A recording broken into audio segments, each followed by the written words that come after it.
नमस्कार मंडळी, good morning. तर वीक 34 चालू आहे माझ्या प्रेग्नन्सीचा आणि आज मी बनवते चिकन बिर्याणी, ते सुद्धा कुकरमध्ये. फर्स्ट टाइमच मी सुद्धा चिकन बिर्याणी बनवते. तर मी इथं अर्धा किलोपेक्षा जास्त चिकन घेतला. त्याच्यात हळद, मीठ, मसाला, दही आणि सुहानाचा बिर्याणी मसालाही मी टाकून घेतला, ज्याच्यामध्ये खडे मसाले सगळे असतात. आणि मी आता एक कुकर घेतला, त्याच्यामध्ये मी ऑनियन फ्राय करून घेते आणि थोडेफार ऑनियन मी एअर फ्रायला पण टाकलेले आहेत.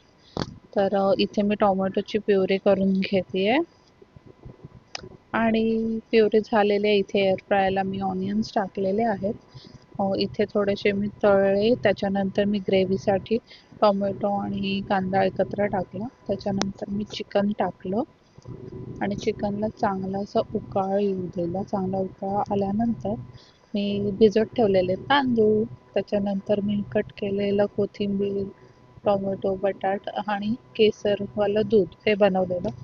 आणि अशी काहीतरी अवस्था होती माझी प्रेग्नन्सीमध्ये. जेवण करता करता खूप गरम होतं, खूप घाम येतो. सो मी आता फॅन आणि विंडो ओपन करून बसली आहे. चिकन शिजवायला ठेवलं मी आणि इथे मी आता भाताची लेयर लावते. सो मी भात, तांदूळ टाकले त्याच्यामध्ये, त्याच्यानंतर बरिस्ता टाकलाय आणि असंच म्हणजे लेअर लावून घेते मी सगळं.